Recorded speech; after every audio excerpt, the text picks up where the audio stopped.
Welcome to Being at Home with George during COVID. And as usual, I like to talk about this possibility of creating a vision that says we can embrace whatever comes, good, bad, the ugly, painful, loving, and at the same time generate the hope. In the spirit of that, I'd like to create a vision of possibility that says that we can embrace the suffering, and in the suffering, there is peace, there is joy, there is happiness. And there's a quote from Thich Nhat Hanh from his book, The Heart of the Buddhist Teachings, that talks about when you are suffering, look deeply at your situation and find the conditions for happiness that are already there, already available. And that is something that I've experienced, and is something we really can look at and realize that in the suffering, and this is what Joseph Campbell said in The Power of Myth when he says, where your pain is, that's where your life is. It's another way of saying everything's there. And so we're beginning with the masterpiece. We're beginning with this amazing spirit that we have within us. And I like to quote another saying from his book. It says, the greatest miracle is to be alive. We can put an end to our suffering just by realizing that our suffering is not worth suffering for. So I'm going to say that again. The greatest miracle is to be alive.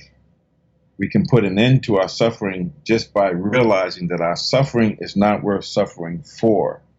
And so as we talked about it, so it's like embracing the suffering, smile to it, and discover the source of happiness that's already there. So once again, it's like looking at our suffering as two sides of a coin. One side is the suffering, or what we're going through, the difficulty, the challenge, and the other side is the peace, the happiness. The conditions are already there. We just have to look for it. And so embracing the suffering, smiling to it, and discovering the source of happiness that's already there. So the thing I like to think about is when we climb a mountain, we undergo all sorts of trials and tribulations, difficulties and challenges.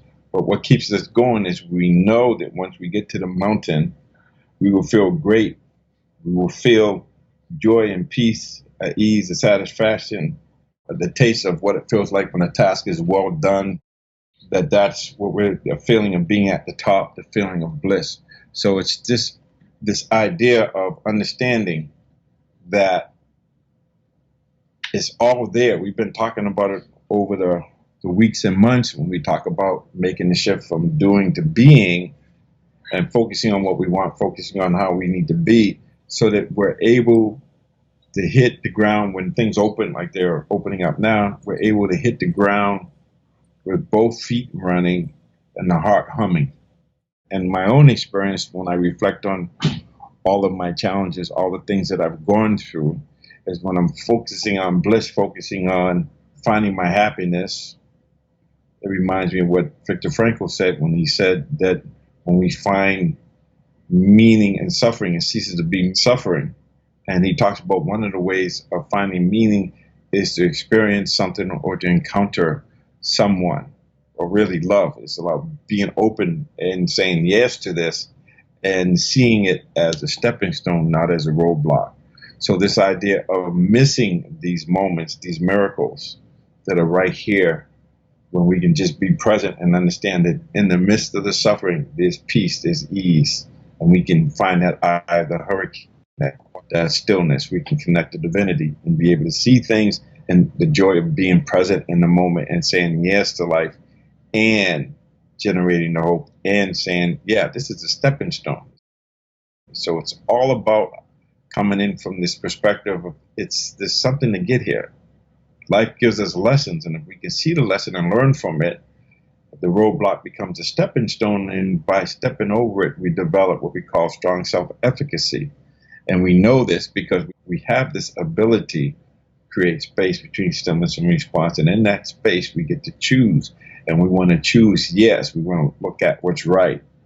And this ties into the research we have on happiness that says what? It says that 90% of our long-term happiness is predicated on how we interpret our experience. So we can say, yes, it's challenging, it's a crisis, but there's danger and there's opportunity.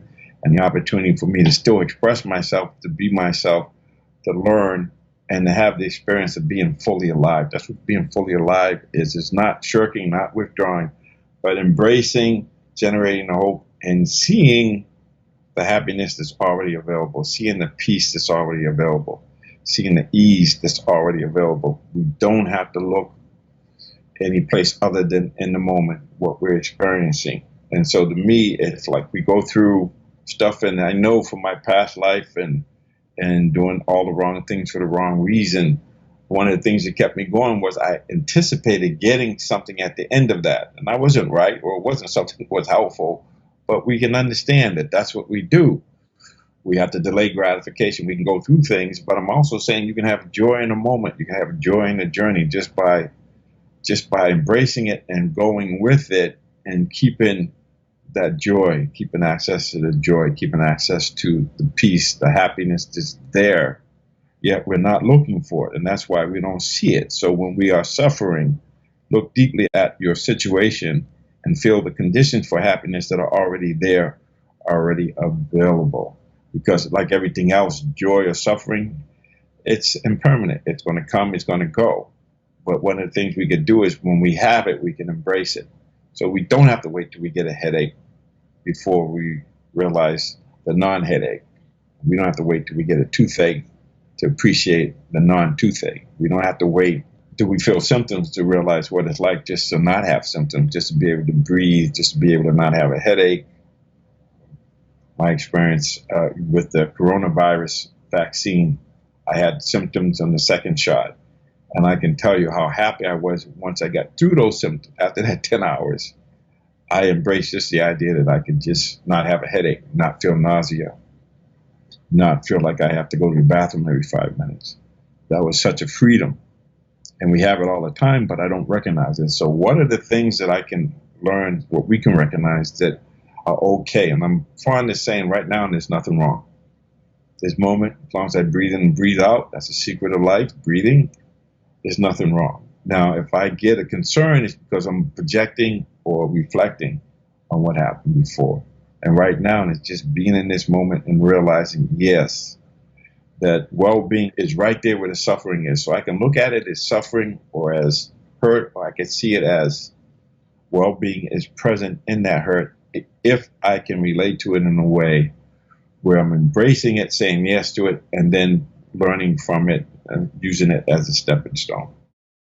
One of the greatest scientific discoveries in the 20th century has been this idea that the brain and the nervous system does not know the difference between what it thinks about or what it experiences. And so when we think about that way, so whatever we hold in mind or whatever we visualize or imagine, we are creating the possibility of manifesting that. So what do I mean by that? So if I talk about the idea that this is the old-fashioned blackboard, and I take my fingers and I do this, you can feel that. There's no blackboard there, but this is how the nervous system is. And so we have to be very sensitive and aware of what we focus on and what we're holding in mind. So this idea of that discovery, that we can imagine it and it becomes real.